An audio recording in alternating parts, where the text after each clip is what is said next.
en Spotify, como en iTunes, como podcasts. Y básicamente, pues ya que tenemos ya la gran mayoría de la audiencia del día de hoy, vamos a empezar con las introducciones. Bueno, antes de empezar las introducciones, pues quisiera tal vez hablar un poquito de la dinámica de cómo se va a llevar el Back Talk del día de hoy. Básicamente está cambiando un poco el formato y lo que estamos haciendo ahorita, por ser en este momento, pues somos 5 personas que estamos conversando. Vamos a tratar de hacer las intervenciones breves, concisas, por favor. Y básicamente para nuestra audiencia, las preguntas tenemos, pues hay 2 maneras de hacerlo: por medio del chat, que está el icono abajo o en su celular arriba, o pasando las diferentes pantallas van a encontrar el chat donde las pueden escribir. Vamos a tratarlas de ir respondiendo porque entran muchas preguntas, vamos a tratarlas de responder a lo largo. También hay la parte del icono de Q y A, Questions and Answers, es otra manera de hacer sus preguntas. De la misma manera vamos a tratar de irles respondiendo en el camino. Bueno, básicamente gracias Luis Fernando, Hugo, Marco y Aldo por aceptar la invitación. Pues este es un formato distinto porque estamos invitando solamente guatemaltecos, que es básicamente el giro distinto de las otros conversatorios y webinars, con la intención precisamente de empezar a abordar temas hacia adentro. Y ahorita que ya tomamos un poco del tema más global de cómo se está, cuáles son las perspectivas de los diferentes profesionales desde Nueva York hasta Costa Rica, El Salvador, México. Hemos tenido diferentes invitados y básicamente hoy pues contamos con 4 invitados que todos son nacidos, creo yo, en su mayoría en Quetzaltenango, o residen por lo menos en esa ciudad la gran parte de su tiempo. Entonces voy a empezar con el arquitecto Luis Fernando Castillo. Pues tiene un gran interés por la colectividad, el movimiento maker, la ciudad, el activismo y las bicicletas. Es arquitecto quetzalteco, posee estudios de posgrado en desarrollo urbano, planificación urbana estratégica y movilidad sostenible, además de estudiar el Fab Lab en el Fab Academy, diplomado en fabricación digital por MIT, docente en arquitectura, tutor de cursos de arquitectura y urbanismo, cofundador de iniciativas ciudadanas, cuyo propósito son mejorar las condiciones de habitabilidad y desde la participación, la innovación y los territorios sustentables. De ahí tenemos al especialista Hugo Gómez, también arquitecto, especialista en ordenamiento territorial, gestión urbana territorial, diseño y gestión de políticas públicas, project manager, fue secretario de planificación y subsecretario de planificación y ordenamiento territorial para Segeplan. Tiene una licenciatura de arquitectura y un máster en ordenamiento territorial de la Universidad Rafael Landívar. Además de otros roles en Senacit y consultor en proyectos del BID, lleva su práctica como arquitecto desde su empresa Arquitectura Contemporánea. Luego tenemos tal vez a un outsider, que tenemos al licenciado Aldo Herrera, que no es tan outsider, es posiblemente más urbanista y arquitecto que todos juntos, pero es abogado y notario egresado de la Universidad Francisco Marroquín, fundador y director general de Sacándole Brío a Shela. Luego tenemos al arquitecto Marco Chávez, también cofundador del Urban Lab GT, startup de innovación urbana que emplea el pensamiento de diseño para idear soluciones a problemáticas de ciudad. Ha trabajado como consultor de diseño en diversos proyectos y planes de desarrollo urbano en América Latina y el Caribe. Ha formado parte del equipo de investigación para el manual Urban Design Lab y procesos de transformación urbana orientados al diálogo y enfoques prácticos de América Latina y el Caribe. Actualmente dirige Urban Lab GT. Básicamente tenemos alrededor de 45 minutos para tener una conversación abierta. Yo los voy a dirigir, voy a instigar un poco, pero básicamente estamos cambiando el formato para no reflexionar tanto sobre la crisis, sino sobre estas oportunidades. lo que me interesa de este grupo es que, aparte de que son la gran mayoría arquitectos, ejercen su profesión desde varios sectores de la sociedad y pues Hugo tienes vasta experiencia en el sector público y hoy como consultor, Aldo desde sociedad civil organizada y un fuerte liderazgo en activismo, creo que es muy pertinente precisamente con el tema de ciudad. Marco desde su laboratorio urbano construyendo este pensamiento crítico que es necesario sobre las ciudades desde todas las plataformas digitales que están liderando. Y Luis Fernando con un dinamismo profesional tanto en docencia, la granja Fab Lab y consultor en varios campos de ordenamiento territorial. Entonces es súper interesante este mix. Especialmente pues todos son quesaltecos y sus áreas de influencia es en Xela.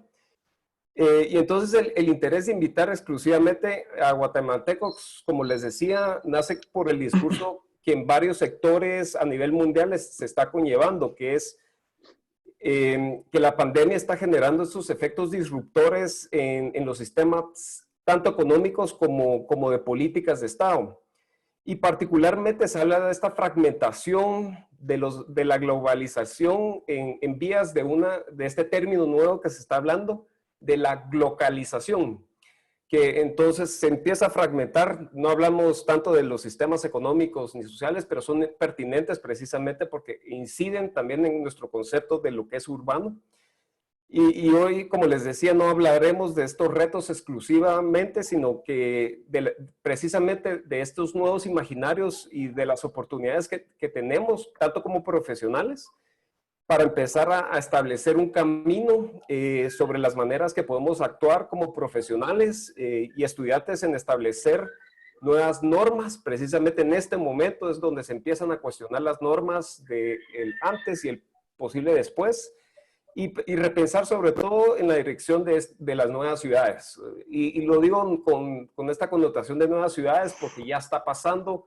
Podemos ver en varios publicaciones a nivel mundial cómo diferentes ciudades están mitigando el espacio público, eliminando vías, empezando a convertirlas o reconvertirlas en ciclovías, y básicamente es poder ahorita marcar un poco el pensamiento de que en este momento la prioridad se vuelve salud y está el debate un poco dentro de lo económico y la salud, pero centrémonos en esta definición de lo que significa lo urbano.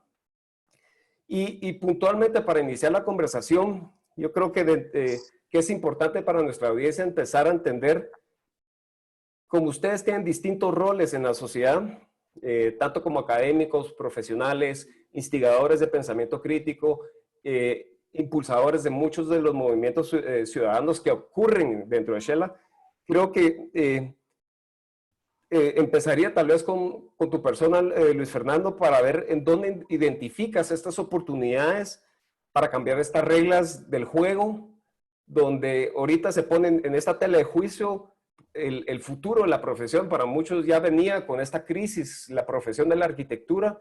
Teddy Cruz lo hablaba hace unos días en uno de los conversatorios, es que nuestra profesión de cierta manera solo atiende al 1%, ¿dónde está el 99%? Y eso pone en jaque nuestra profesión y es una oportunidad. ¿Cómo lo ves, Luis? Bien, gracias Alejandro, pues un gusto compartir este panel con ustedes. Pues mira, yo creo que básicamente en este momento hay una gran oportunidad de convertir las ciudades en laboratorios vivientes, en donde se hace necesario trabajar desde políticas públicas, trabajar desde las regulaciones municipales y de alguna manera cambiar nuestro actuar y cambiar los patrones con los que vivimos actualmente. Definitivamente yo pienso que nada va a volver a ser igual.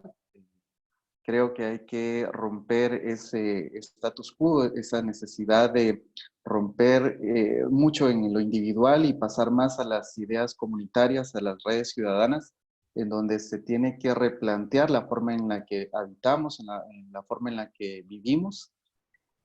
Volver a lo de antes, pues sería lo más fácil. Cambiar, pienso que es lo más difícil. Y pienso también de que nuestro problema no es técnico, sino que nuestro problema ante todo es político. Y por eso es tan importante la participación ciudadana, los laboratorios cívicos, los laboratorios que puedan emerger ante todo lo que está sucediendo, principalmente si nos centramos en Guatemala. Pues tenemos un sector empresarial que quiere volver a la normalidad, obviamente pues con fines de reactivar la economía, pero yo creo que dejamos de pensar mucho en las necesidades de los pobres, sobre todo pues pensando en esta gran desigualdad que tenemos en Guatemala. Entonces creo que pues nichos los hay en diversos campos, en diversas escalas. Yo creo que este mes o estas últimas 7 semanas que llevamos de confinamiento, pues para muchos habrán sido como 10 años de su vida, pero que es necesario pues adaptarse y de alguna manera transformarse en estas nuevas dinámicas que tenemos a lo digital y bueno, a lo tecnológico también, que al final de cuentas es un poco forzado ese cambio que tenemos, pero que yo creo que es la oportunidad para todos. Entonces creo que desde las políticas públicas hasta llegar hasta las microintervenciones que puedan generarse desde el activismo ciudadano y desde otras instancias, pues nos pueden generar un campo a los arquitectos, a los urbanistas, pero creo que también tenemos que quitarnos este discurso monólogo que muchas veces planteamos entre los mismos arquitectos y de alguna manera pues empezar a trabajar desde otras perspectivas, basándonos también en otros saberes y en otras formas de pensar también ante este cambio, pues que creo que ya nada más va a ser igual como estábamos acostumbrados. Excelente. Bueno, yo creo que aludiendo un poquito a la parte de la política pública, creo que es importante tal vez ahorita irme con Hugo y decir, ¿será que es, tal vez, yo sé que en la experiencia de Aldo y también de Marco, en la parte de toda la parte del activismo ciudadano, pues siempre está el tiro, el tiro y encoge de toda la parte de impulsar la política pública. Vos que has estado dentro del sistema, viendo toda la parte de esta articulación, ¿será que es posible que en este futuro no tan lejano, esperemos que exista un poquito de voluntad política en escuchar las demandas de los ciudadanos? Claro. Primero, un saludo a los 50, 49 participantes que están escuchándonos y que se toman el tiempo de estar con nosotros. La primera reflexión que quiero hacer es que la verdad es que vivimos un mundo hiperconectado, hiperglobal, y a pesar de todo eso, como que la ciencia y la tecnología nos quedó debiendo, o nos ha quedado de ver. ¿Por qué? Porque parece ser que la innovación está más orientada a la economía y no a resolver problemas sociales y de la humanidad. Prácticamente decir que vamos a tener una vacuna en un año o en 8 meses, pues hace reflexionar sobre la innovación y la ciencia, ¿no? Porque sí, efectivamente, pues estamos en este momento todos en distintos lugares compartiendo esta mesa de conversación, pero pues hay cosas que tenemos como sociedad y como especie que tenemos que reflexionar y que seguro que lo vamos a hacer y que vamos a encontrar una salida a todo esto. Lo otro es que, como decía Luis Fer, las cosas no van a ser iguales. Y quisiera hablar un poquito de la gobernanza. La OMS, la Organización Mundial de la Salud, digamos que es la encargada de la gobernanza en temas de salud. Y pues muchos la critican por la forma en que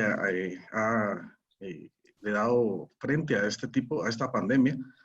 Pero también hay que reflexionar sobre las gobernanzas de los países, la gobernanza regional, la gobernanza, la propia Europa, que cada país implementó su propia estrategia para abordar de manera independiente esta pandemia. Si nos vamos más cerca, la única acción regional que se tuvo en el Zika fue hacer compras de pruebas de vacunas. Entonces, vamos en diferentes escalas viendo que realmente el mundo no estaba preparado y van a salir muchas reflexiones y muchas digamos, respuestas que el mundo va a tener que abordar en torno a este tipo de fenómenos. Porque no va a ser el único, ni el primero, ni el último, seguro.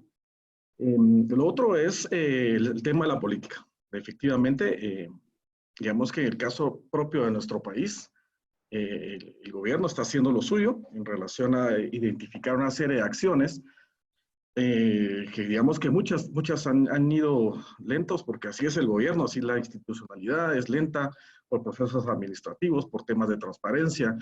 Y ahí es donde también reflexionamos sobre la posibilidad de que la tecnología ayude a que tengamos en el futuro gobiernos digitales, no solo desde una institucionalidad central como el gobierno nacional, así como los gobiernos municipales. Es imposible ya seguir con el papeleo y debemos de migrar al uso de la tecnología a través de los gobiernos. Lo otro es lo importante de la subsidiariedad. Recuerdo que esta conversación en un momento se enfocó en centralización o descentralización.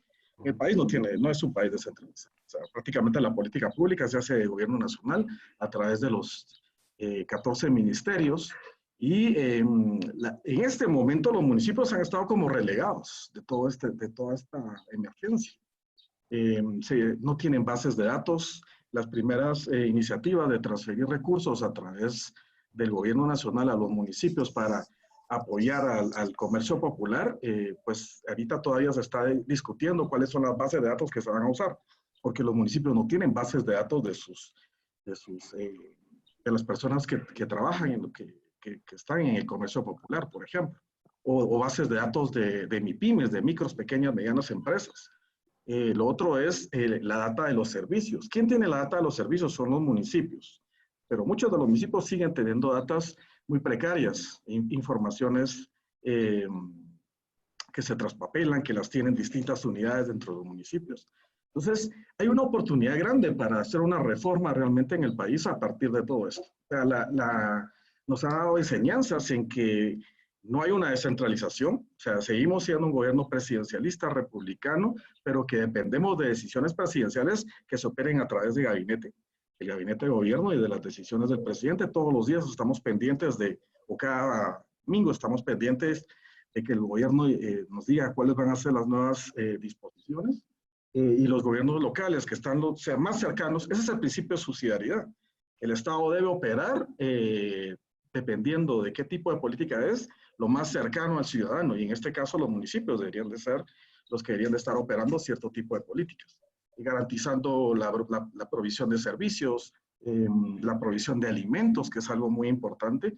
Algo que va a dejarnos esta pandemia es que hay que reforzar todas las redes locales, todas las redes de suministros para garantizar primero alimentos a todas las personas.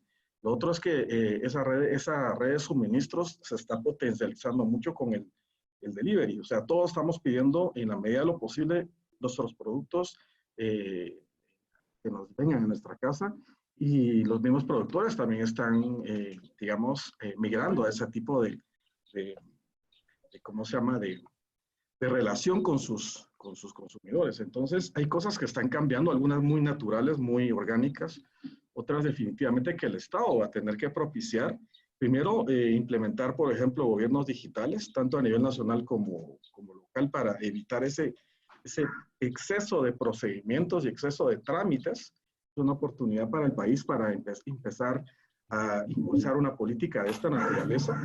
Y obviamente la descentralización que estamos esperando desde los 90. Es cierto, hay 3 leyes de descentralización que se impulsaron en el año 2002 que siguen siendo todavía una tarea pendiente. Quizás no me voy a extender más porque sé que hay poco tiempo, pero dejo ahí algunas ideas y reflexiones en torno a la política.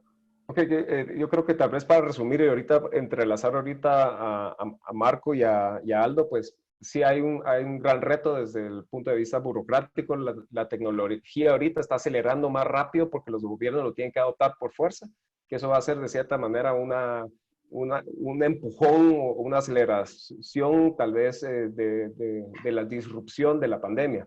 Ahora tal vez me gustaría dentro de la óptica de la participación ciudadana y la iniciativa que llevas, Aldo, dentro de Sacándole Brío a Shela, pues sabemos, si tengo bien entendido, es que atrás de donde tienen su centro de operaciones Sacándole Brío a Shela, donde está el museo, se instaló uno de este es hospital provisional.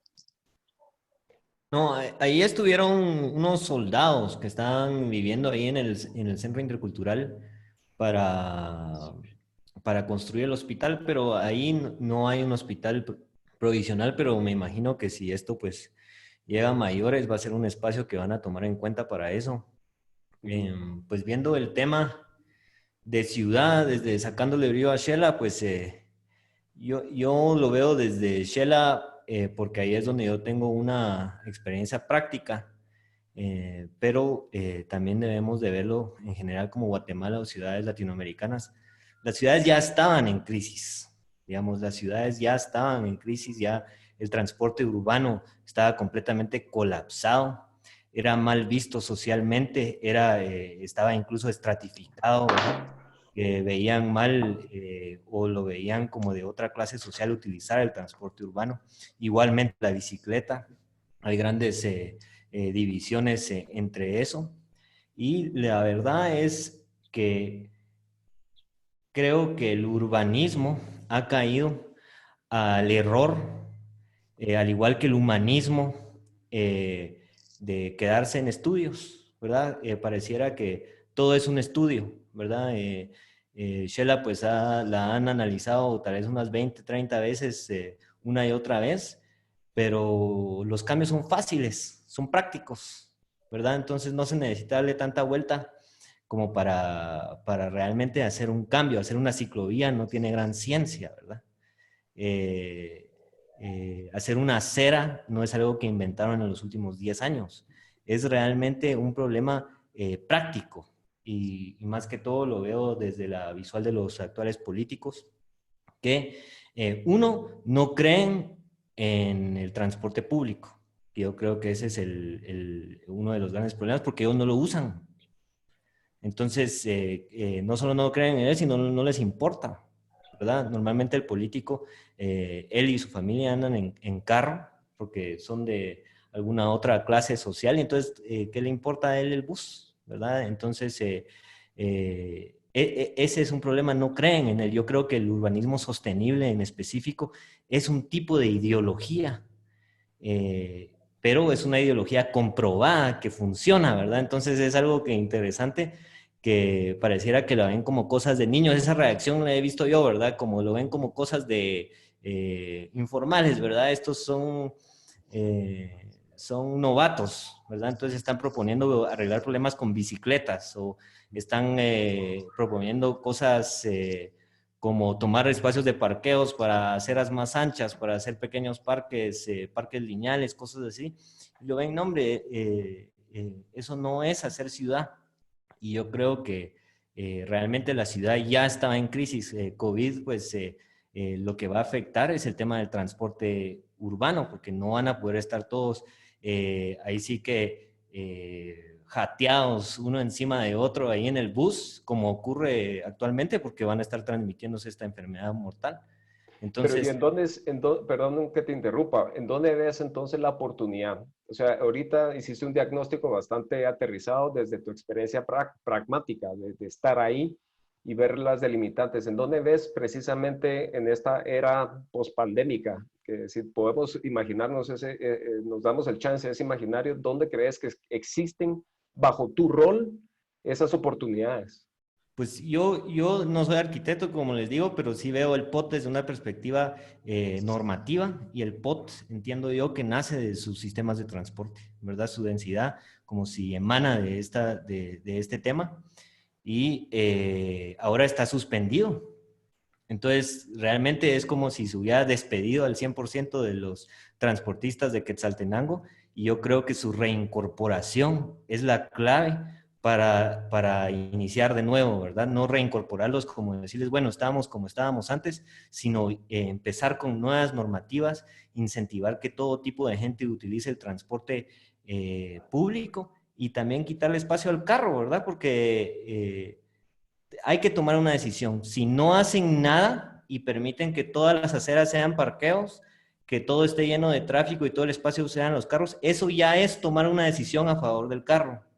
O sea, no hacer nada es tomar una decisión. Entonces, yo creo que se necesitan funcionarios que sean más técnicos, ¿verdad? Y no estoy hablando de técnicos en el sentido de bueno, también, ¿verdad? Pero desde el sentido ver temas de contrataciones del Estado, ver temas sino técnicos en cómo se están desarrollando las ciudades. Y yo la verdad es que yo no entiendo porque los alcaldes siempre se van de viaje. Siempre se van de viaje, o sea, eso es algo súper común, ¿verdad? Que de la nada están en Medellín, de la nada están en Copenhague, están en todo el mundo, y como si ellos no creyeran que eso se podría aplicar aquí en Guatemala, cuando en esas ciudades hace 50 años eso no existía. O sea, Copenhague no tenía esta dedicación a las bicicletas y realmente yo creo que es que la gente también abra los ojos y vote bien, porque pareciera que siempre votamos mal, ¿verdad? Entonces, ¿cómo podemos hacerlo eso con un sistema democrático roto, ¿verdad? Es un reto enorme, ¿verdad? Ujú. Buenísimo. Yo creo que también para enlazar un poco lo que dice Aldo, es que de cierta manera, lo que en resumen es una concientización de la ciudadanía sobre precisamente qué podemos demandar, o sea, y generar una masa crítica que sepa qué posibilidades puede tener una ciudad.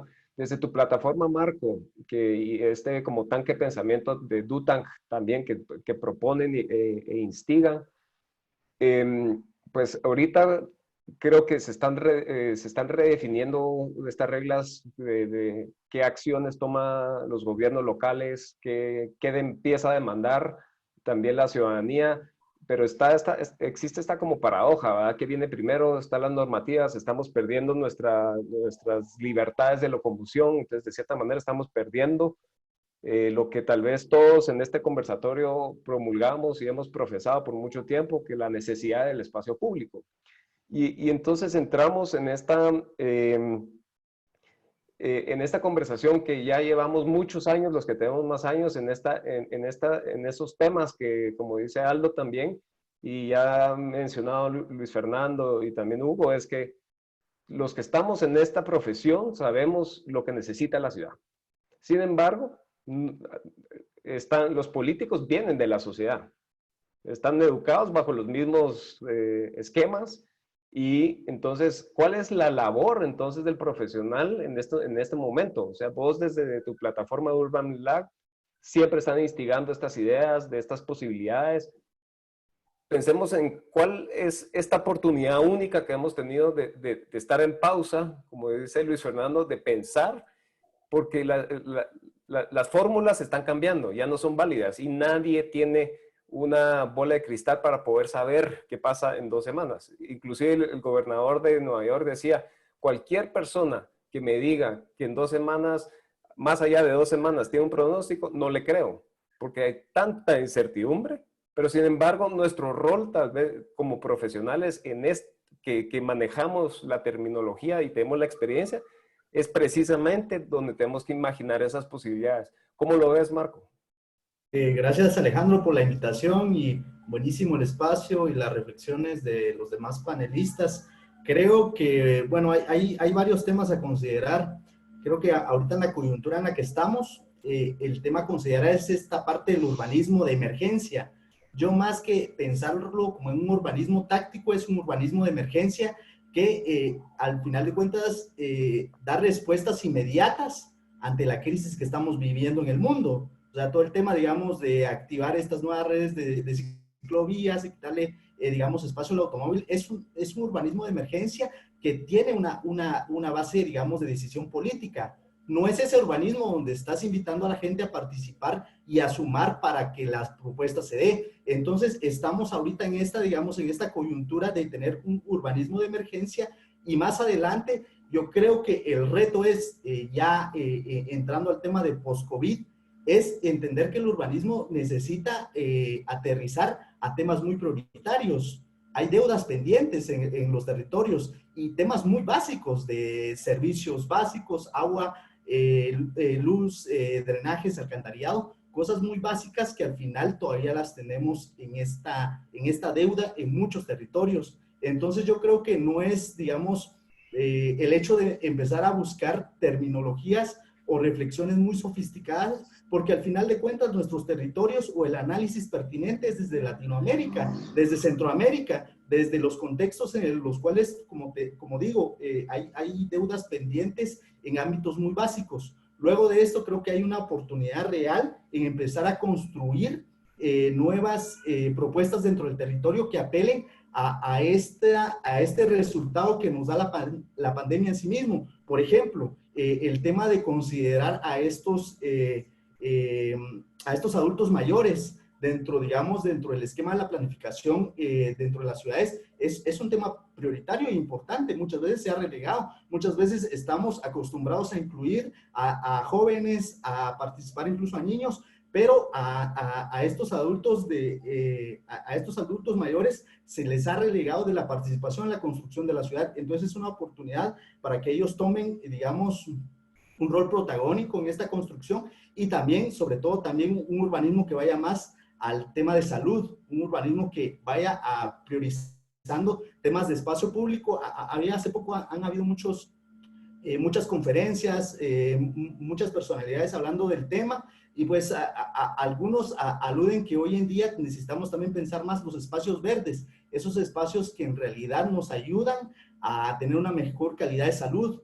Entonces, estos temas yo creo que con el COVID se hacen evidentes, se hacen relevantes. Yo creo que son las que se considerarían en una agenda futura, en una agenda post-COVID, y todo el tema de la data. Yo creo que el tema de cuestionar también a la profesión misma del urbanista es este hecho también de que necesitamos tecnificarnos de otra manera. Necesitamos, hoy para mí, los actores más relevantes dentro del territorio son personas que están vinculadas más a la ingeniería de datos, a la ciencia de datos, y personas que están analizando el territorio de una manera más científica y con modelos más duros. Y si te das cuenta, son las personas que hoy en día están en agenda política también.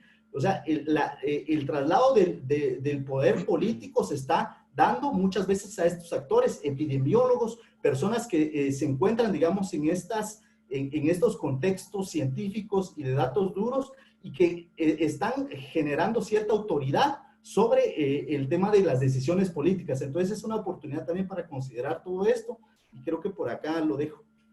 Excelente, Marco. Yo creo que, digamos, yo sé que va a haber una serie de intervenciones por parte de todos, pero, digamos, creo que me gusta el término que utilizas, que es el urbanismo de emergencia, que eso es lo que hemos visto a nivel tanto Europa, Copenhague, inclusive Perú, que salió, que están tomando una vía y la están convirtiendo en ciclovías, porque ahí puedes también tener el distanciamiento físico. Inclusive ayer me enteré que la Municipalidad de Guatemala ya está en esa misma planificación, que fue para mí bueno. O sea, la paradoja está también que esta acción que fue el resultado de la pandemia, lo que posiblemente nosotros 5 hemos sabido, pues, y hay literatura y hay vasta investigación sobre la necesidad de generar transporte alternativo sustentable. Entonces, mi pregunta puntual va en este cuestionamiento de la falta o el impacto del activismo y tanto de la academia sobre la política pública, porque eso es algo que venimos jalando, que no se ha resuelto, que sabemos que es una necesidad, que dentro de los diferentes polos y nuestros campos de acción se puede hacer algo, pero siempre recae en la parte de la voluntad política. Y creo que nuestra reacción natural sería apuntar dedos y decir, bueno, sí, por falta de voluntad política, por falta de X, Y, Z.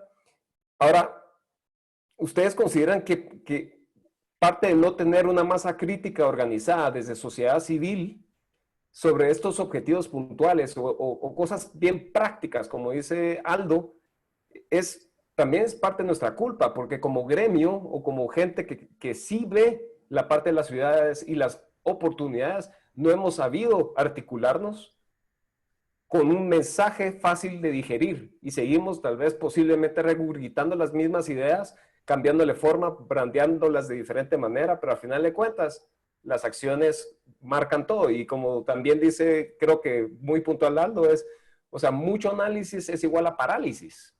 Entonces, de cierta manera ya sabemos cuáles son las acciones, y mi pregunta va ¿Será que carecemos como profesionales la capacidad de generar esta narrativa inspiradora, bastante masticada, sin terminología sofisticada, que informe esa demanda para que exista una demanda bien informada sobre esos servicios públicos que generan bienestar a nivel urbano?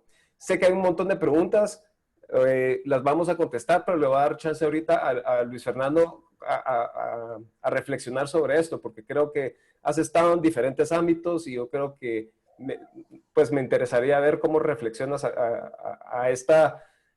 al tema de dejarnos de estar apuntando, porque esto nos agarró de sorpresa a todos, aunque Sí, claro. ya sabíamos. Pues mira, yo creo que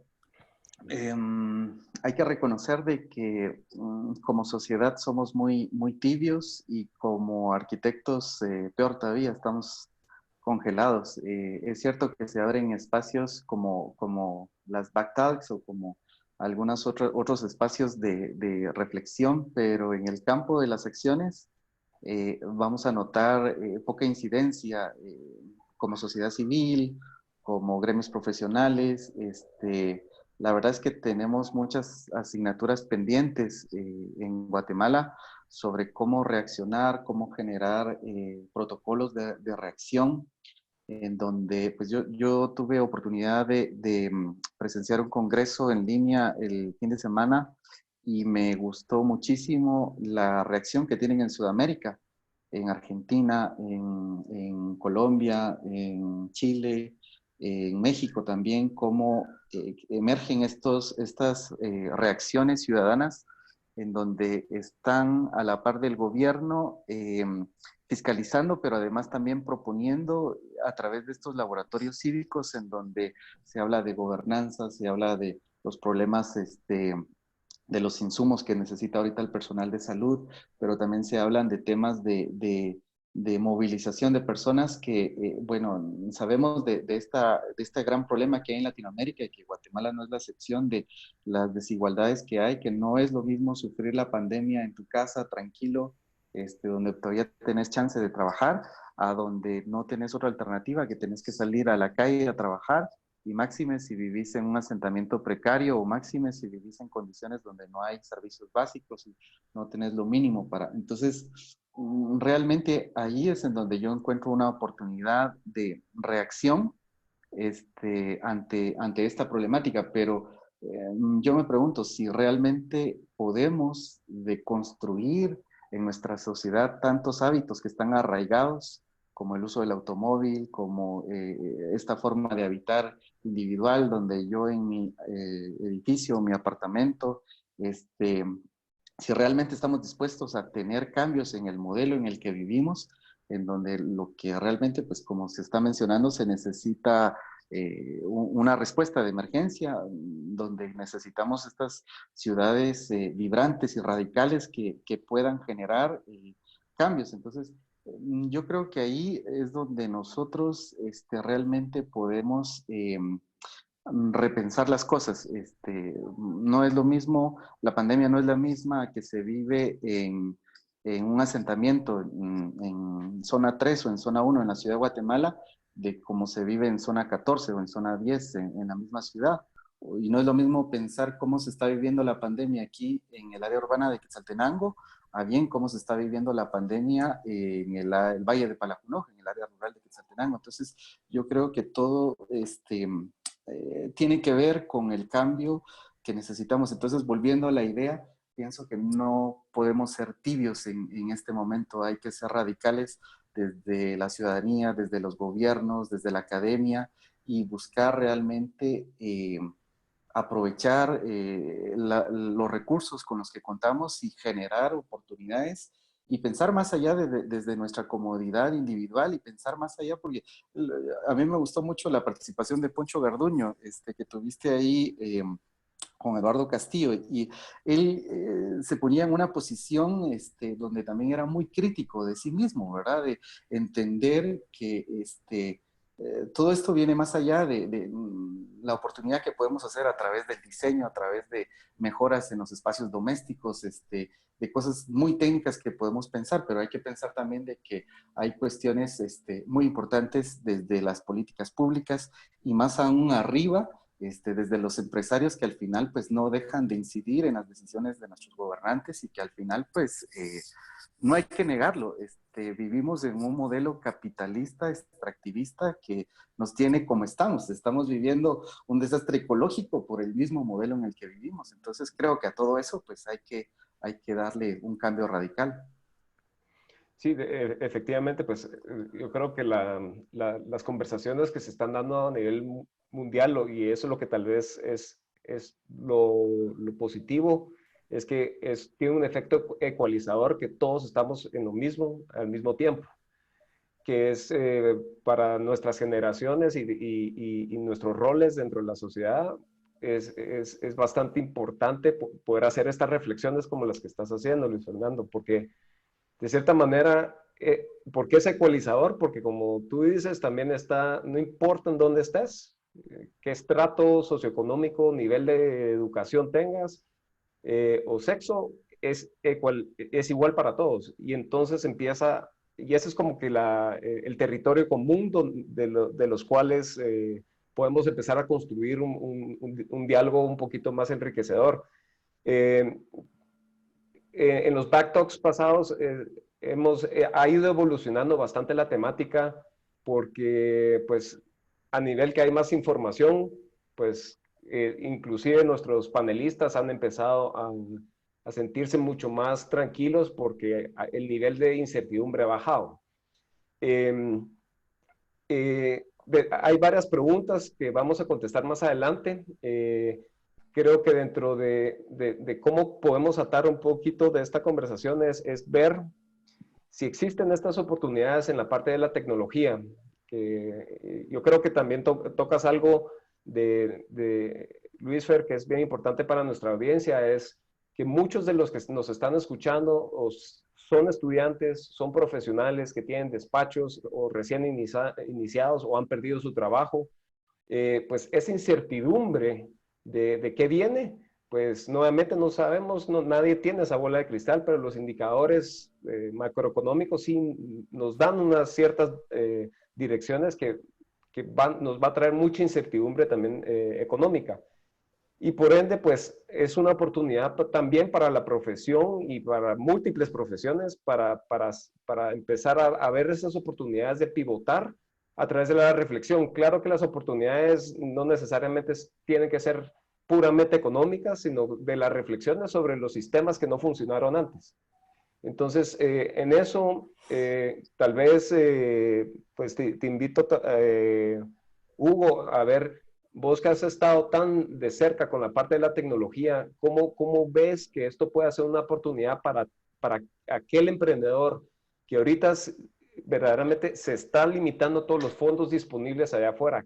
¿Qué manera podemos empezar a conectarnos con las nuevas reglas, con un mundo con menos exuberancia, sino que al contrario, cambia todo el escenario?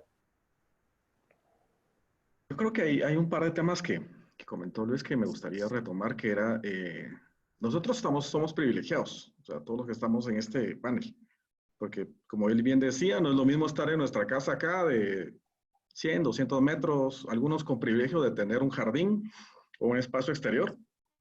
Las personas que están en asentamientos informales viviendo familias completas o varias familias en 18 o 12 metros cuadrados, sin un chorro en su casa, sin la posibilidad de acceder a un baño. O sea, definitivamente que hay que tomar en cuenta que la política pública nace precisamente y el Estado nace en sí mismo para resolver los problemas de las personas que tienen alta vulnerabilidad. Ese es el fin del Estado en sí mismo, si no, no deberíamos de tener estados. Entonces, hay un tema ahí de que obviamente en Guatemala el Estado está por un lado ausente y por otro lado en esta pandemia la emergencia nos ha puesto en tela de duda muchas cosas, empezando por la vivienda, empezando por el acceso universal a los servicios básicos como el agua y el saneamiento que no están llegando a muchas personas. y bueno, el derecho a la ciudad. Y ahí es donde quiero encontrar algunas cosas positivas de todo esto. Y de la experiencia propia lo digo, porque lo que está surgiendo ahora es el tema del barrio. O sea, yo creo que hay mucho potencial en el barrio, en la comunidad, en reforzar la comunidad. Yo creo que ya Luis ya dijo sobre el tema de país. Efectivamente, somos un país muy particular, somos un país fragmentado, una sociedad fragmentada, no solo como gremio, sino como sociedad. Entonces es muy complicado llegar a acuerdos.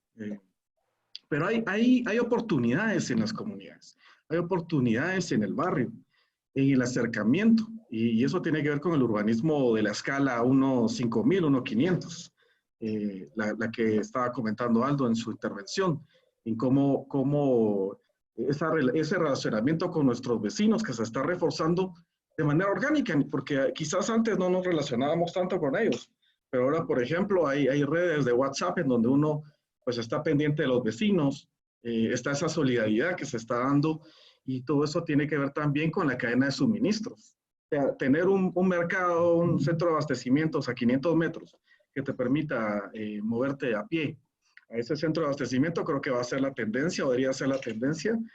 Bueno, esto es parte del urbanismo clásico, ¿no? Reforzar el concepto del barrio, el concepto de la comunidad, que todo te quedara a 500 metros. Eso tiene mucho potencial en mediano y largo plazo. Hablamos que también tiene que ver con mercado de suelo. O sea, no todos tenemos el privilegio de estar en la ciudad central, estar cercano al acceso de los servicios, el acceso al comercio y a la red de abastecimiento. No todos tenemos esos privilegios, pero sí va a haber que hacer una reflexión sobre el urbanismo como se ha estado impulsando, un urbanismo de mercado, ni siquiera es un estado extractor, es un estado, sí es extractor, pero además es mercantilista. Vivimos no es un capitalismo, sino es un mercantilismo. Cuando hablamos de mercado, hablamos de que en un mercado de suelo, obviamente acceder al valor suelo no solo es escaso, sino es carísimo. No solo pueden acceder los privilegiados. Pero hay oportunidades para reformar nuestras ciudades. Hay oportunidades, por ejemplo, en el centro histórico de Shell hay muchos edificios que están abandonados, que se pueden, a través de una política pública, volver a ser ocupados, a ser reformados y dar oportunidad para las personas de estratos medios bajos que accedan a una vivienda digna, bien ubicada, cercana a la provisión de suministros, pero también cercana al empleo, que ese es el gran dilema de nuestras ciudades hoy en día. La gente tiene que ir a 35, 30, 40 kilómetros lejanos a los centros de la ciudad, lejanos al centro del empleo, pues porque ese mercado de suelo los expulsa de los centros de trabajo. Entonces, hay una oportunidad en el barrio, hay una oportunidad en la comunidad, después de toda esta pandemia que hemos estado viviendo. Y en la escala de lo interno tenemos que reflexionar sobre el tipo de viviendas que estamos haciendo. Bueno, insisto, somos privilegiados todos los que estamos acá, pero todos deberíamos tener acceso a un espacio, a ese interrelacionamiento con el exterior, aunque no estemos en la calle, pero que podamos acceder a una pequeña terraza que nos permita respirar aire puro y poder relacionarnos ese interior-exterior dentro de nuestras viviendas. Digamos que son cosas dentro de la arquitectura y dentro del urbanismo que creo que deberán de tener un potencial y deberá de reflexionarse sobre cómo es que las ciudades se están gestionando. Si hablamos de planificación urbana, pues tú ves que son 4 o 5 municipios los que hacen ordenamiento urbano. El resto es el mercado el que dicta las normas del crecimiento de las ciudades. Y obviamente el mercado no es social, el mercado es extractivo, el mercado es rentabilista, no busca mejorar la calidad de las personas. Estamos viendo que se hacen apartamentos de 18 metros cuadrados, de 9 metros cuadrados, que si bien están bien ubicados, hoy en la pandemia y en la emergencia nos hace reflexionar sobre ese tipo de modelos y esquemas de vivienda. Hay oportunidades, yo creo que las hay y siempre hay que ver el lado positivo de las cosas. Lo dejo ahí porque imagino que hay muchas cosas que no. Sí, yo creo que podemos ahí enlazar un poquito también la experiencia de Aldo y la experiencia también inmobiliaria que tienes también, creo que es importante porque ahorita se está planteando y por eso el tema de esta plática era descentralización, es precisamente porque la vinculación del desplazamiento, la dispersión del virus, bueno, sabemos que es por medio del tránsito aéreo, por eso se ha dispersado por todo el mundo. En la ciudad de Guatemala se dio esa gran dispersión también porque existe mayor densidad. Entonces, de cierta manera, ahorita el discurso sobre la parte de la densidad urbana entra en ese juego que también dice Hugo, que es, quiero vivir en densidad, quiero vivir en un apartamento que esté cerca de mi casa, de mi trabajo, perdón, donde mis pasillos miden 60 centímetros y no tengo, y hay choque de personas.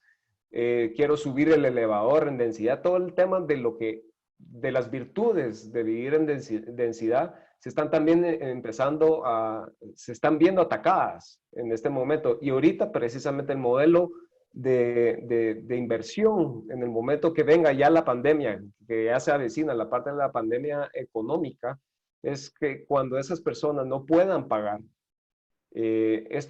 todos esos modelos inmobiliarios empiezan a sufrir también de desencadenamiento de la falta de liquidez y el efecto multiplicador del dinero, etc. Entonces, ¿cómo ves entonces algo dentro de la óptica de cómo se están también poniendo en esta tela de juicio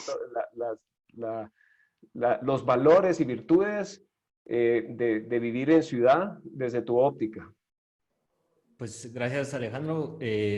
Yo, en mi profesión, yo soy abogado, entonces yo asesoro a todo tipo de empresas, entre ellas, pues, proyectos inmobiliarios. Y realmente lo que pasa es que todo es un discurso, ¿verdad? El estudio de impacto ambiental, eso es un discurso, ¿verdad? Dicen, bueno, necesitas un estudio de impacto ambiental, pero luego las inspecciones son superfluas, no sirven de nada, no revisan nada, no aplican nada. Entonces, ¿por qué existe?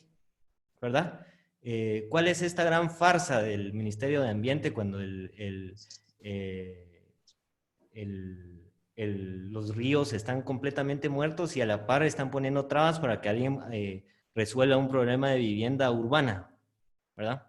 O sea, pareciera que los únicos que están realmente sacando provecho de estos cambios son estos académicos técnicos no prácticos que escriben estos super reglamentos, ¿verdad? Que son copiados de Copenhagen o algo así, y luego aquí lo traducen en trámites burocráticos y ahorcan la ciudad. Shela es el mejor ejemplo de eso.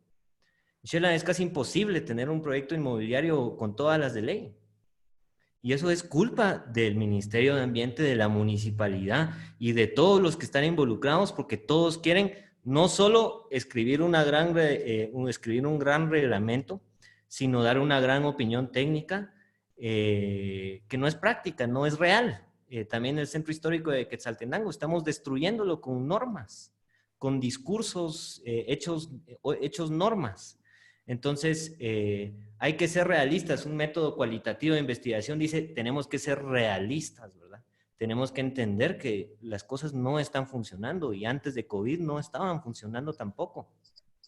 Entonces, sí tiene que haber una reformulación y tiene que ser con dejar de confiar tanto en los reglamentos extensos, en estos estudios técnicos enormes y decir, bueno, ¿cómo vamos a limpiar los ríos? ¿Cómo vamos a mejorar los drenajes? Y ir proyecto por proyecto haciendo los proyectos, ¿verdad? Pero no atarnos de manos antes de empezar, porque ni siquiera han empezado y ya no está aprobado. Entonces, realmente yo lo he visto de cerca y por ejemplo, en la municipalidad de Quetzaltenango, nosotros poniendo biciparqueos por parte de SDX y llega el policía municipal de tránsito y dice, aquí en Xela nadie usa bici, entonces nosotros emitimos un dictamen no favorable en contra de eso. ¿Qué tiene que ver la policía municipal de tránsito en temas de urbanismo? ¿Verdad? Recientemente, y ha pasado varias veces, despidieron a todos los directores de gestión territorial de Xela. Entonces estamos solo, después llegan nuevos, no saben qué hacer, mejor rechazan todo porque no entienden estos reglamentos súper extensos.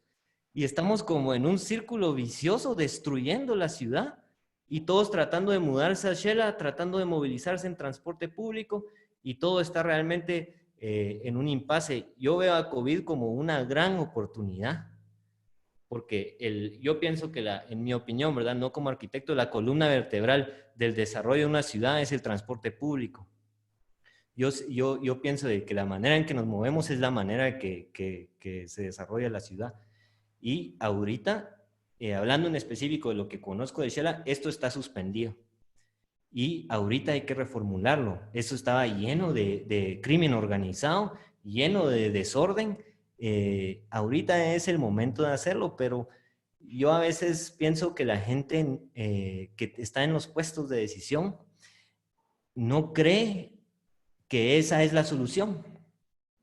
O sea, ellos creen que la solución, como algunos han dicho, es el sueño americano, ¿va? Tener mi carro, mi parqueo y mi casa, y no importa si eso está a 30 kilómetros de la ciudad, pero ese es el sueño de ciudad, ¿va? Y eso es algo que los mismos americanos ya no creen en eso. Entonces, hay que ver qué está haciendo el resto del mundo y sí creernos que nosotros también podemos, porque si nos damos cuenta ahorita, Estados Unidos no ha podido resolver el tema de COVID. Europa están todos en lo mismo, ¿verdad? Están todos teniendo los mismos problemas, entonces nosotros incluso creo que estamos haciendo cosas bastante buenas aquí en Guatemala, como la mascarilla obligatoria, que yo creo que es una buena medida, que otros gobiernos no lo toman. Nosotros podemos ser innovadores en temas de ciudad, pero nos la tenemos que creer y tenemos que dejar de sobre-reglamentar todo y dejar de verlo como el tema social, porque, disculpa, tal vez me extendí un poco, pero yo he escuchado algunos comentarios de, bueno, es que el problema es el capitalismo, o el problema es el barrio como tal, pero es que no son barrios, no son ciudades, no podemos hablarlo como si eso fuera un todo, es la gente. O sea, está la persona que no entiende que tiene que construir un parqueo y no puede estacionarse enfrente de la acera de enfrente. Eso no es el barrio, es esa persona del barrio que tiene que entender, y todos, uno por uno, tenemos que educarnos y entender que si nosotros todos actuamos como se nos dé la gana, no va a funcionar. Y la MUNI debe ser el líder en eso, porque no es el gobierno central. Digamos, yo entiendo que el tema de aquí es la centralización, pero el gobierno central no va a venir a decir cómo se maneja el transporte público de Shela. Eso es cuestión de la MUNI. Entonces, no todo está centralizado, en mi opinión, y hay que ser más realistas. Sí, yo creo que ahí llama un poco la intervención de Marco, porque Aldo nos dio un buen diagnóstico de tal vez los retos del día a día.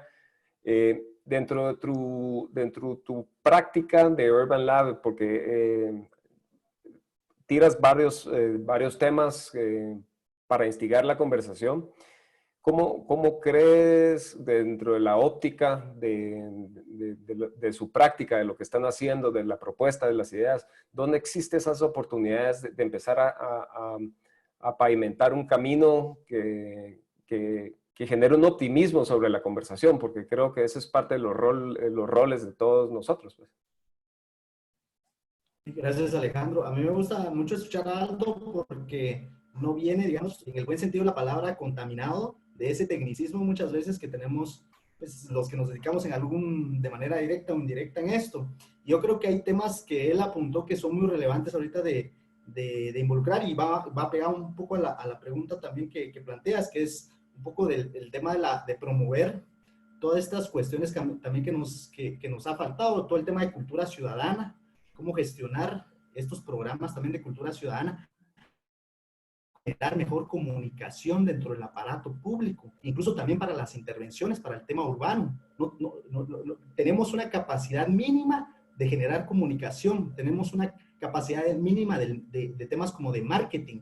Hoy vemos digamos, desde el sector privado, desde las startups, cómo manejan, digamos, estas nuevas estrategias para comunicar a los usuarios, para vender productos, para, digamos, en algún momento plantear soluciones. Y yo creo que también desde el tema urbano, desde el sector público, se tiene que generar también esto. Tenés que lograr contagiar a la ciudadanía sobre este tipo de proyectos y que estas soluciones en realidad pueden tener muy buenos resultados. Porque de nada te sirve plantear una ciclovía si no va a ningún lado. Son proyectos que fracasan, y acá en Guatemala se están haciendo ese tipo de proyectos. Proyectos que al final no van enfocados a una ciudadanía, no van enfocados a generar esa confianza. Yo creo que la confianza es un tema vital, más allá de las restricciones. Yo siempre apelo por la confianza y por los incentivos. El tema de cómo lograr incentivar a toda esta masa que en algún momento se planteaba, esta masa ciudadana, es a partir de eso, a partir de enseñarle cómo buenos proyectos pueden convertirse en verdaderos detonantes de transformación dentro de los territorios. Y esto tampoco es nuevo, ya lo han planteado urbanistas que también han estado, digamos, en el ámbito público, como Jaime Lerner, ¿verdad? Todo el tema de acupuntura urbana.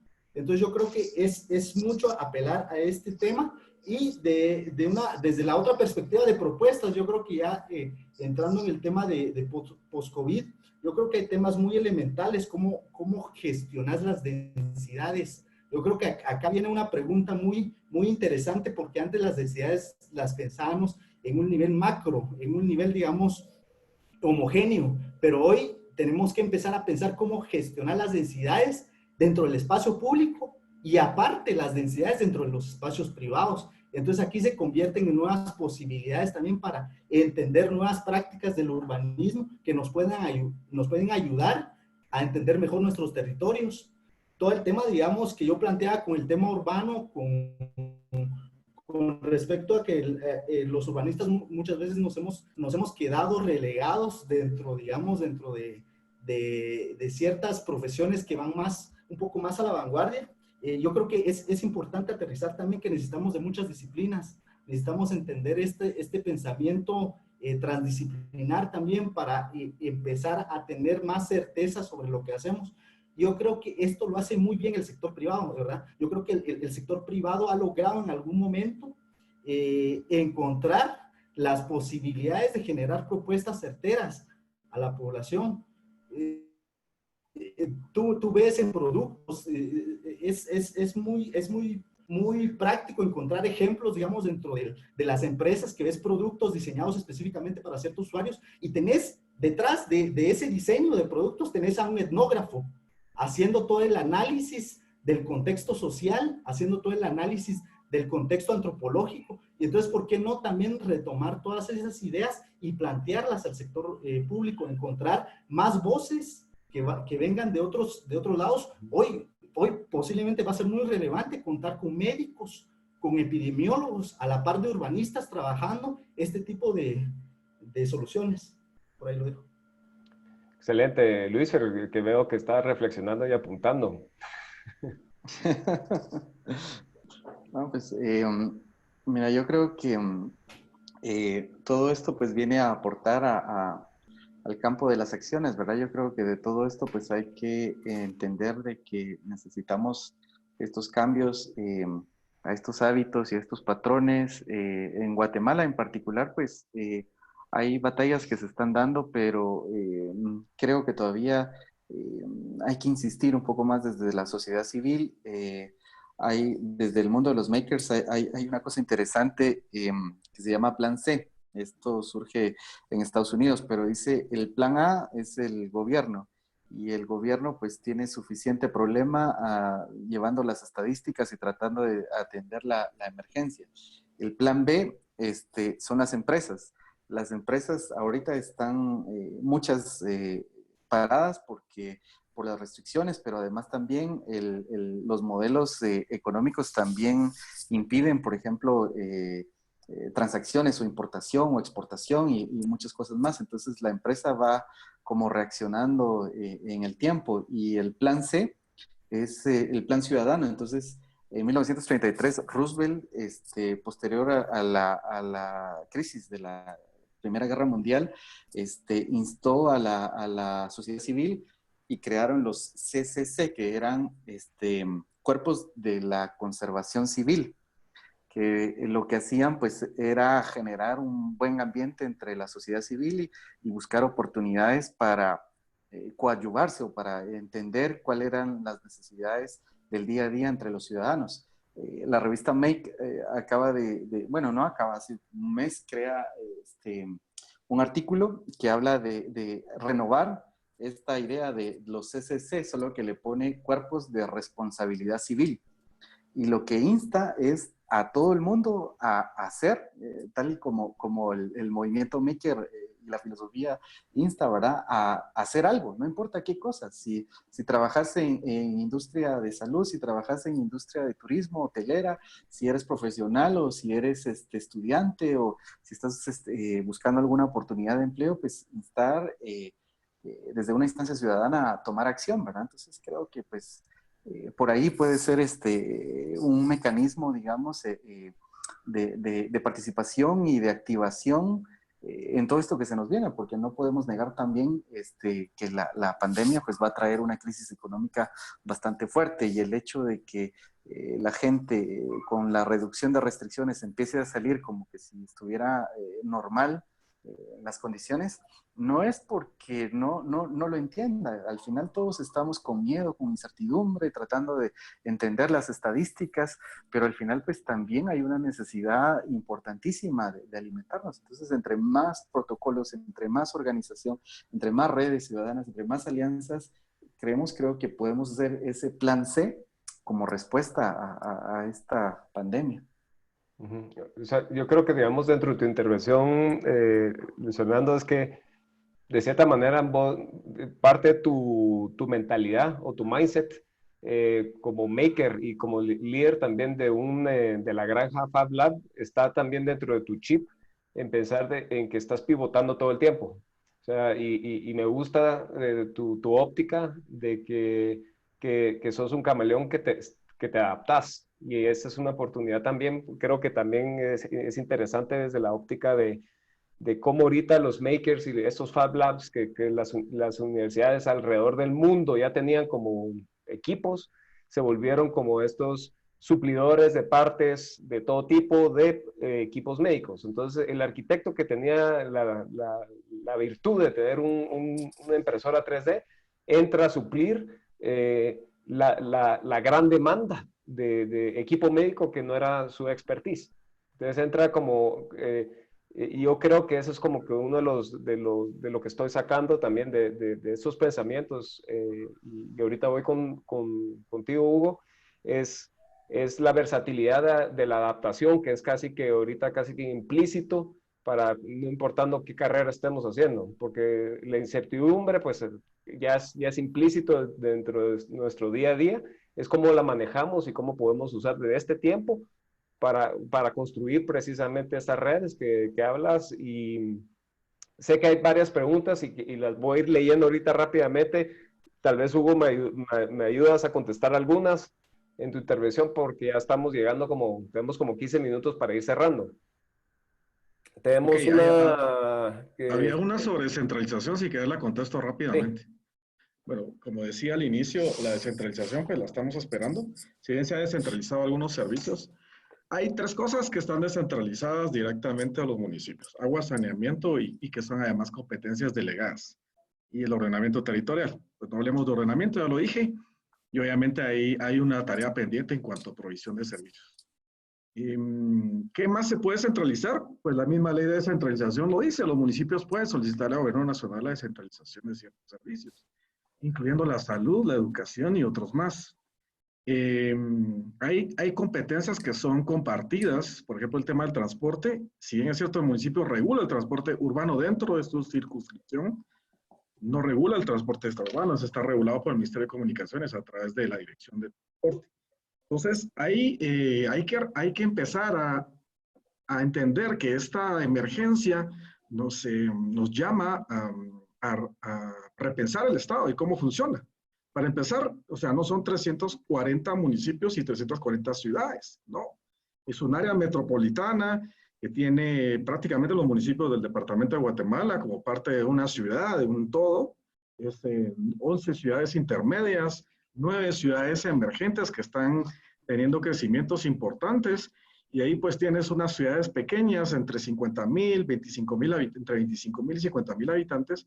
Cada una va a tener una nueva gobernanza y deberá generarse una nueva gobernanza y un nuevo modelo de centralización. Obviamente son discusiones mucho más amplias sobre reforma de Estado, pero hay que hacérselas.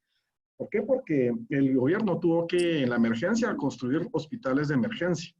sea, no había una descentralización. El sistema de salud, pues no solo ya era deficiente, sino que la pandemia demostró que no había suficiente capacidad, infraestructura para poder entrarle a abordar la emergencia. Entonces, creo que la descentralización es una oportunidad para ir haciéndola de a poco y con mano de la tecnología, porque lo otro es empezar a hacer más transparentes los procesos, empezar a acercar al ciudadano a los gobiernos locales, evitar el exceso de procedimientos, el exceso de trámites, tratar de vincular más al ciudadano, y ahí viene toda la parte sociedad civil y todo el tema de que la sociedad le exige al gobierno las intervenciones. Siempre hemos sido una sociedad que espera y que no exige. O sea, no es ser ciudadano solo ir a votar cada 4 años, no. Es exigirle al gobierno transparencia, es exigirle infraestructura, es exigirle espacio público, parques, exigirle que haga su trabajo en la medida de que el presupuesto y la transparencia también lo permita, porque mucho de eso también se va en corrupción. Entonces hay una oportunidad en eso, reforzar el sistema de descentralización desde el nivel nacional hacia las ciudades, redescubrir una nueva gobernanza, dialogar sobre esa nueva gobernanza. En la Constitución está, por ejemplo, el área metropolitana debería tener su autoridad, el distrito metropolitano. Nunca se desarrolló ese artículo del 231 constitucional y había la posibilidad de que todas las ciudades tuvieran su propia gobernanza. A través de esa nueva gobernanza, Xela se podría gestionar no solo como el municipio de Quetzaltenango, se podría gestionar como 5, 6, 7 municipios conurbados que conforman una ciudad, y así podría ser Verapaz, Reumasate, en fin, el resto de ciudades del país. ¿Para qué? Para descentralizar realmente ciertos servicios que son vitales, como la emergencia lo ha puesto en la mesa de discusión. Yo creo que hay mucho que hacer en política pública y yo creo que también hay que hacer muchas cosas desde la sociedad civil, involucrarnos como ciudadanos en este reforzamiento de cosas que han venido sucediendo. Excelente, Hugo. Yo creo que la parte de la previsión de cómo viene COVID a agarrar a muchos gobiernos a nivel mundial de las carencias y la vulnerabilidad de sus sistemas es evidente, pues inclusive en Estados Unidos se dieron cuenta de las vulnerabilidades de no tener suficientes ICUs. Entonces, si pone a luz las deficiencias, no solo en Guatemala, es un tema global, sobre tal vez nuestra falta de priorización sobre la salud pública, y eso creo que es tal vez ponerlo en contexto no solo local, sino a nivel global, sobre que todos estamos en el mismo barco, no hay suficiente, no podíamos estar preparados para esto, y eso regresa un poquito al mindset, a la mentalidad, es que no tenemos la capacidad todavía como sociedad, como especie, de ser tan previsores, porque ya teníamos indicadores de que venía un SARS, venía una gripe porcina, ya se habían hecho los estudios, ya habían esto, y nos agarró de sorpresa. Pues posiblemente no, ya venía avisado. Y es precisamente esos vacíos de que no hemos logrado atender que se ponen a luz en estos momentos.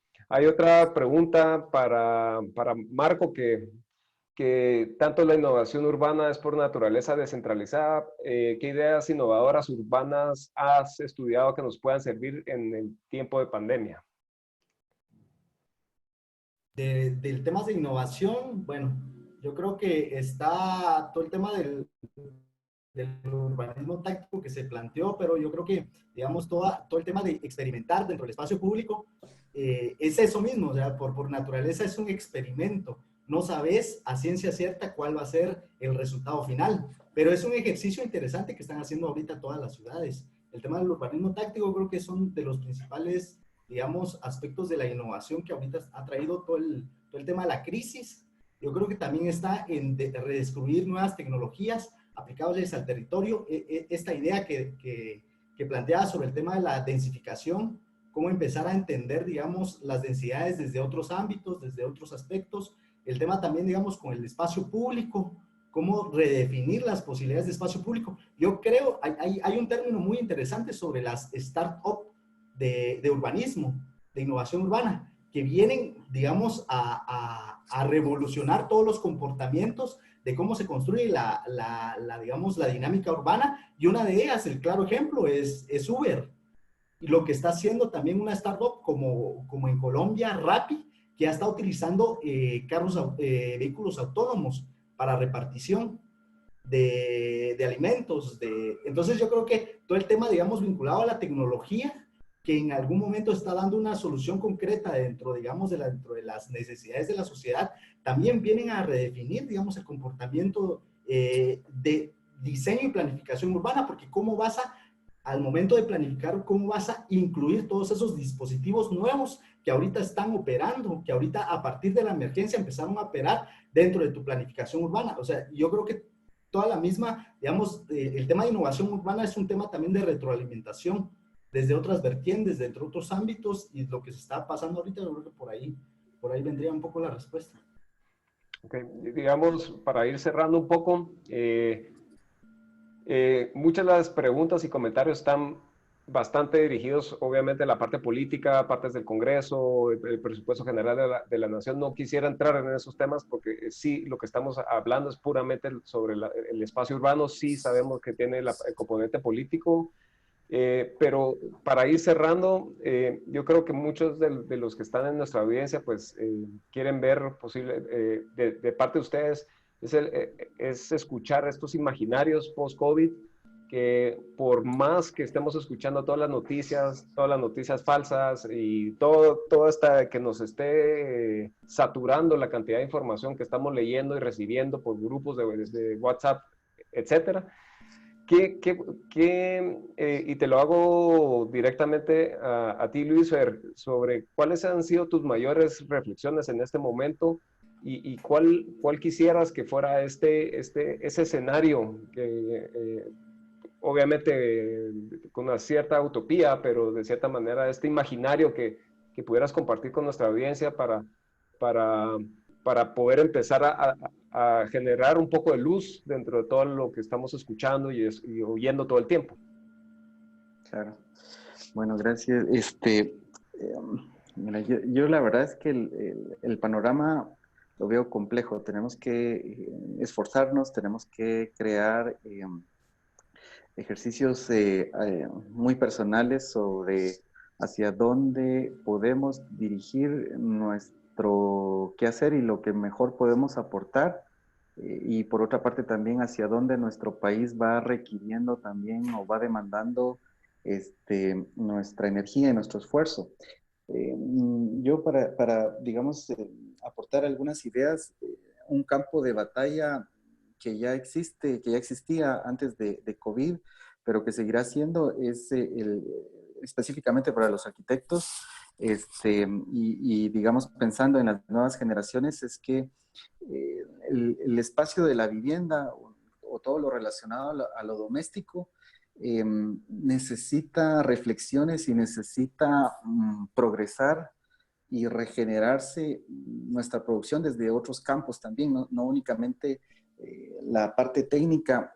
Y un paréntesis, ayer me llamó mucho la atención un panel que hubo ayer de la Asociación de Desarrolladores, participé, escuché, pero creo que nos hace falta sustancia en las nuevas generaciones de arquitectos.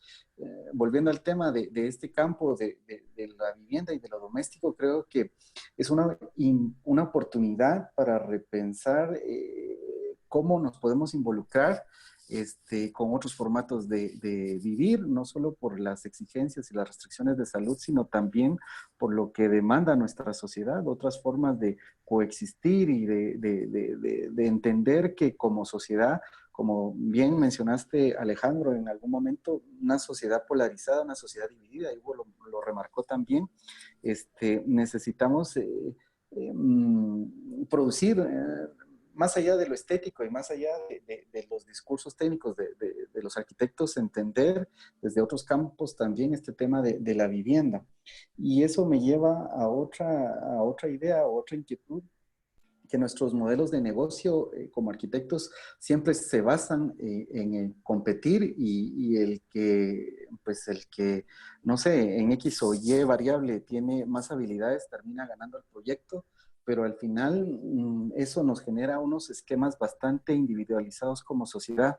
Yo creo que también esta oportunidad nos exige que vayamos hacia modelos más solidarios, hacia modelos que probablemente no comprendemos en este momento porque no somos ni economistas ni sociólogos, pero sí pienso de que necesitamos ir hacia otros rumbos, a aportar nuestro conocimiento y buscar, porque al final tenemos el país que tenemos por las mismas actitudes que tomamos todo el tiempo. Entonces, eso me lleva a la pregunta si realmente podemos cambiar nuestras ciudades si seguimos los mismos patrones. Definitivamente, pues creo que la respuesta es bastante obvia, pero por ahí creo que también es importante que al final no todos, al final creo que cada quien tiene libertad de decidir en dónde trabaja o cómo actúa, pero necesitamos también estas dinámicas más solidarias que nos den otras luces en Guatemala.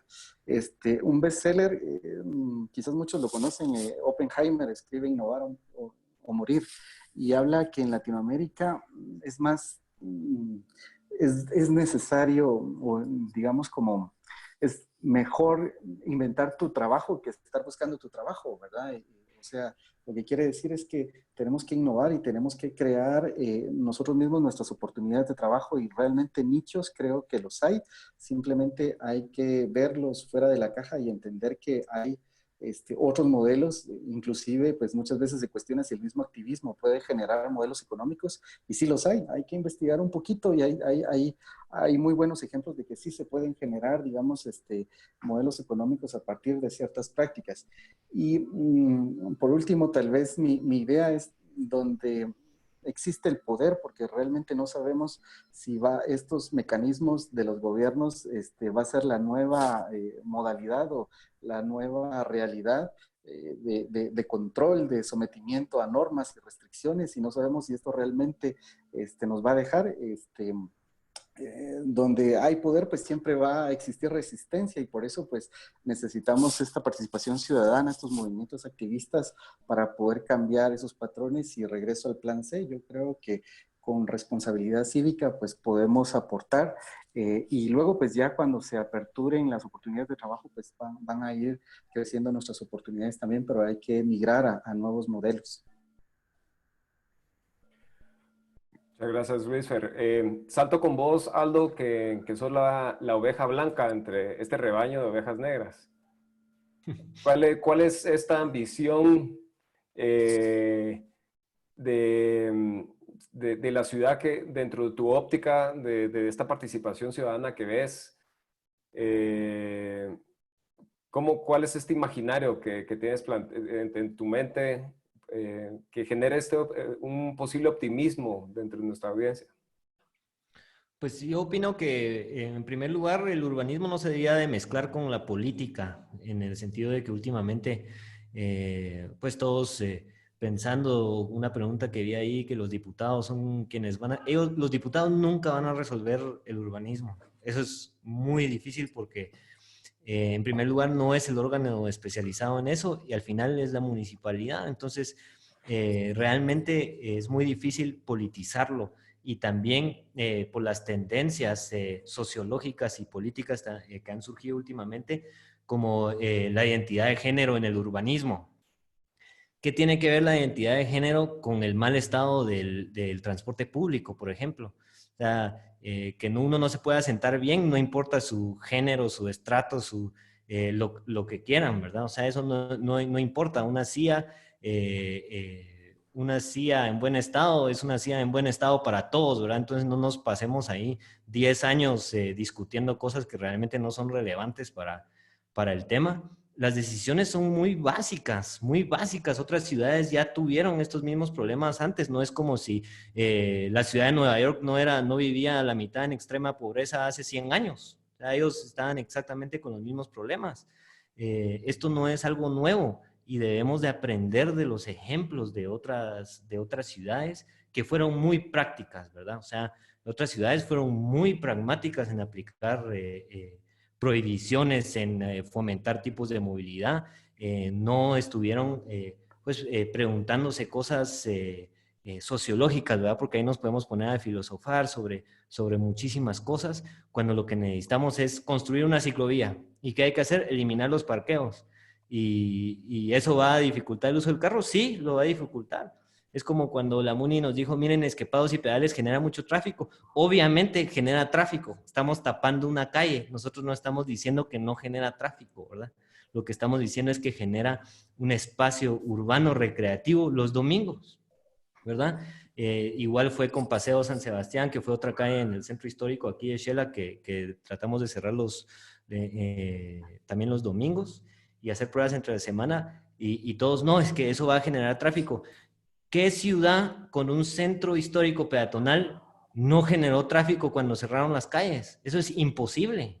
O sea, ¿quieren los parques flotando encima del aire o dónde lo quieren? Porque realmente tenemos que ser muy realistas, pragmáticos y aplicar las cosas que han funcionado en otras ciudades, porque funcionan. O sea, no podemos exigir que aquí se desarrolle un POT cuando los buses no sirven. O sea, sería tonto decir, miren, ustedes tienen que vivir densamente, no usen el carro, usen el transporte público.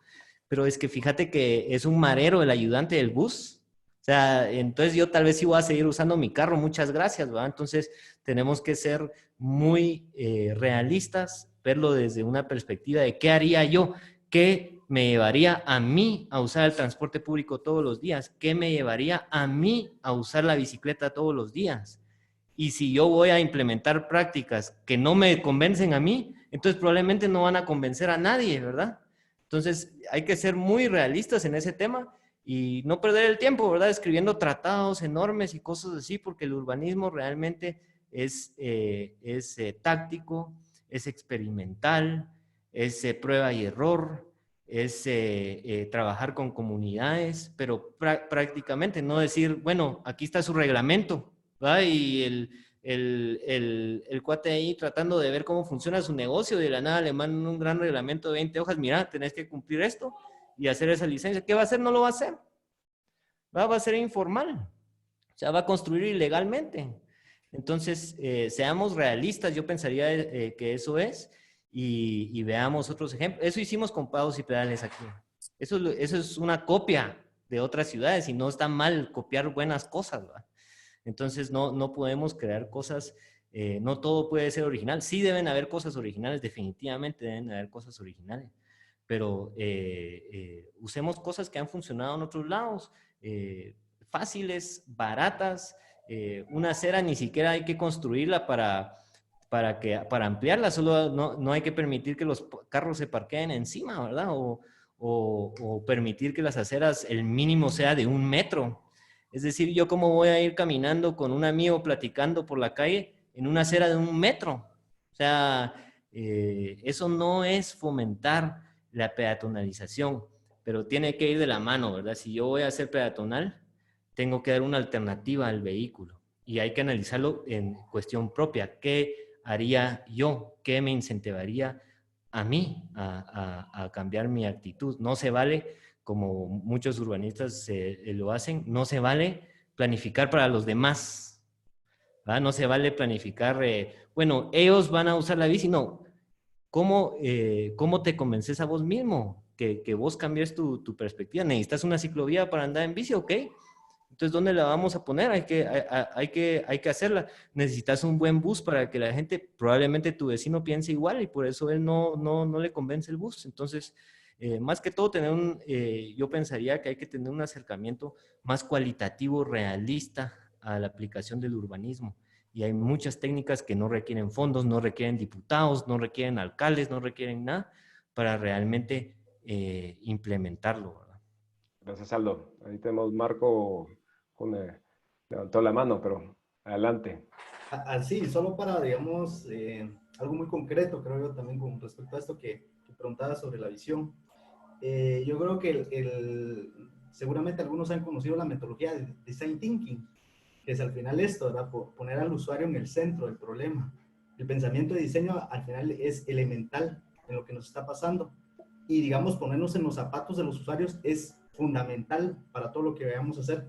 Yo creo que con 2 cosas me quiero quedar con el tema de de esta visión pospandémica, el urbanismo tiene que voltear a ver a los innovadores urbanos en primer lugar y a la economía colaborativa, porque de acá van a partir muchas acciones que van a tener que considerar los planificadores urbanos, los diseñadores urbanos y todas las personas que se van a dedicar en algún momento a la gestión de las ciudades. Muchas gracias. No sé si Hugo todavía lo tenemos en línea. Aquí estoy.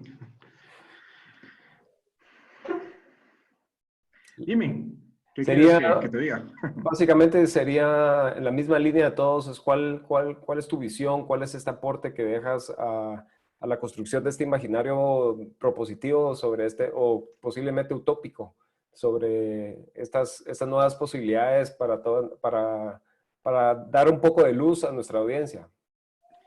Algo que me pareció particular de este panel fue que hablamos un poco de todo, ¿no? Entonces estuvo bastante interesante escuchar la escala micro, la escala intermedia, un poco de política pública, un poco de startups, un poco de innovación, activismo y participación, etc. Yo creo que fue bastante, digamos, enriquecedor. Espero que el que haya escuchado no se haya confundido con tantos temas. Porque yo creo que todo es necesario. Hay algunos comentarios sobre el tema de la política, pues todos ejercemos política, todos somos políticos. Y que el ser humano es político por naturaleza. Otra cosa es ejercer política partidista y ejercer política desde gobierno. Pero incluso todos necesitamos de los gobiernos, así están conformados los sistemas políticos de los países. Se habla mucho de que el político debería ser profesional, pues deberíamos de cambiar la constitución para empezar. Y sí y no, porque hay una frase que dice que es más fácil convertir a un técnico en político que a un político en técnico. Pero los políticos tienen su rol en las sociedades. O sea, no todos los técnicos tenemos la habilidad de, bueno, yo me considero una mezcla entre técnico y político, porque he hecho de las dos cosas. Pero tenemos también que entender que necesitamos de la clase política, porque no todos los técnicos tenemos las habilidades que tienen los políticos.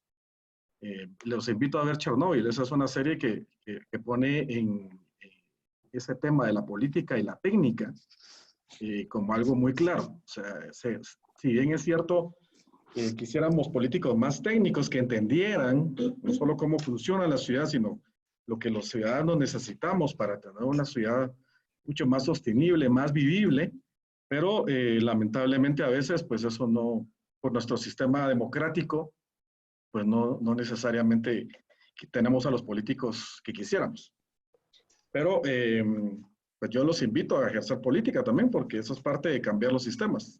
Más técnicos deberíamos de hacer política y deberíamos de tratar de vincularnos al poder público para poder cambiar las cosas desde nuestra óptica técnica. Yo creo que ese es un tema. Entonces, como hablamos de muchas cosas, ¿no? Lo otro es el tema de la innovación, ecosistemas de innovación. En Guatemala se dan de manera muy orgánica. Aquí hay un ecosistema en Chile muy interesante. Toda la economía naranja se está moviendo fuertemente. Y eso, hay mucho potencial en eso, definitivamente.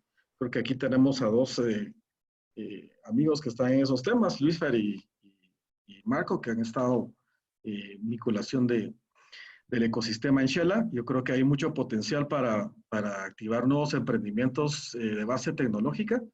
Pues ahorita estoy precisamente yo apoyando al Ministerio de Economía a través de impulsar una política de innovación en el país, en donde uno de los ejes principales, cómo acercamos a la academia a la empresa, cómo la academia genera nuevos productos, nuevos negocios, prototipado, y cómo la empresa lo utiliza para hacer nuevos negocios, generación de empleo y activar la economía territorial y el país en general. Otro tema que me parece, pues creo que es importante como parte de esta política es el tema del gobierno digital. Ya lo he mencionado varias veces. Necesitamos salir del papeleo y emigrar a ese tipo de gobierno. Y activar ecosistemas de innovación. Digamos que la experiencia ha sido interesante, no hay una sola receta. El que más gusta es Israel, pero Israel es en sí un ecosistema muy particular porque su sociedad, los judíos son familia, todos se consideran familia. Entonces, es una sociedad muy, muy colaboradora, se relacionan unos con otros, no tienen el problema de decir algo que sea políticamente incorrecto, todo lo dicen de manera muy franca y abierta. Hay mucha confianza, que es lo que nos falta a nosotros. Siempre creemos que alguien va a sacar ventaja de lo que estamos haciendo. Si queremos generar ecosistemas, para empezar, tenemos que tener confianza, tenemos que colaborar, tenemos que quitarnos el egoísmo de nuestro conocimiento, de nuestras ideas y compartirlas para que otros pues las desarrollen con sus propias habilidades. Eso es parte de la generación de ecosistemas, generación de confianza. Que los que ya llevan pasos más adelante le puedan decir a las nuevas generaciones, mira, no lo hagas por este lado, sino hacerlo por este lado. Eso es parte de esa confianza que aquí generando. Es que, y nos cuesta como sociedad por las cosas que ya hemos dicho, porque creemos que alguien tiene un interés oculto o que nos va a salir con alguna cuestión que nos va a dejar fuera de algún tipo de negocio, o de algún tipo de iniciativa o de algún tipo de emprendimiento. Y creo que debemos de empezar a confiar en nosotros si queremos impulsar tanto nuevas iniciativas como ecosistemas a nivel territorial. Yo creo que hay muchas oportunidades en el país, ahí tenemos que ver los lados positivos de las cosas. Creo que va a haber reformas políticas en los países a nivel nacional, a nivel regional y a nivel mundial, porque, insisto, la gobernanza global se vio prácticamente evidenciada que no estaba preparada primero para esta pandemia. Y van a venir seguro futuros desafíos, no solo en temas de salud, en temas sociales, en temas la provisión de alimentos. Se ha dicho que se va ¿cómo se llama? Va a haber problemas en ciertas regiones sobre el tema de alimentos, el cambio climático, no olvidemos que está al día a día, y la economía. No somos economistas, pero seguro que va a haber impactos globales. El tema del petróleo, ya lo vemos, la caída del precio del barril, cosas que no hemos estado viendo. Hay muchos emprendimientos también que se están cayendo porque requerían, principalmente todo el tema de turismo, cuánto tiempo va a durar para que todos tengamos no solo la confianza de tomar un vuelo, sino la confianza de viajar a otros países. Esto va a durar mucho tiempo. Entonces va a haber que generar nuevas alternativas, por ejemplo, reforzar los consumos locales, reforzar los ecosistemas, las redes de provisión de alimentos, las redes de consumo locales, todo eso va a tener que reforzarse y hay muchas oportunidades, no solo para nuevos emprendimientos, sino para activar la economía y el desarrollo. Buenísimo. Bueno, muchas gracias. A todos, este ya es oficialmente el webinar más largo que hemos tenido. Casi llegamos a ajustar las 2 horas. Gracias a la audiencia. Quiero dejarles tal vez una reflexión yo creo que todos hemos estado más activos a nivel de webinars, participación de todo tipo de foros en internet que podamos participar. Y en uno de ellos participé donde tenían de invitado a un arquitecto que también escribe, que es Juhani Palasma. Y él hacía la reflexión de que nunca antes en la historia de la humanidad el humano ha vivido de una manera tan dirigido por el nomadismo, o sea, es nómada. Entonces el hombre moderno siempre está viendo hacia adelante y siempre ve hacia el futuro. Y él hacía la reflexión de que los griegos siempre hacían la reflexión hacia el pasado. Y eso es posiblemente una posible reflexión para todos nosotros, de empezar a entender de dónde venimos para poder ver a dónde vamos. Pues la parte de la aceleración del mundo moderno de cierta manera nos encajonó donde estamos hoy. Y es esta oportunidad de que la crisis de cierta manera nos exige replantearnos a los dogmas, a los modelos que hemos sido enseñados a precisamente hacer las preguntas correctas. Y tal vez la invitación a toda nuestra audiencia y al público es hacerse las preguntas correctas, porque dentro de este escenario de crisis es muy difícil salirse de la burbuja de la crisis. y es necesario por tanto la salud mental de cada uno de nosotros, es pensar en que tenemos que salir mejor preparados y listos para esta nueva era. Sea una nueva normalidad o la normalidad que deseamos regresar, no es relevante. El tema es que vamos a regresar o vamos a avanzar, a evolucionar a una nueva normalidad. Y eso es precisamente lo que buscamos en estos Backtalks, tener esas reflexiones. Este ha sido bastante dinámico porque precisamente hablamos un poquito de todo, desde la óptica de un abogado con Aldo, que verdaderamente me encantó la intervención pragmática. Luis, desde la óptica también de profundizar en precisamente las preguntas correctas, de cómo replantearnos. También, Marco, desde tu activismo, también ver toda la parte de si es el urbanismo táctico, usar la ciudad como un laboratorio, porque nadie tiene tampoco la ecuación ni las respuestas.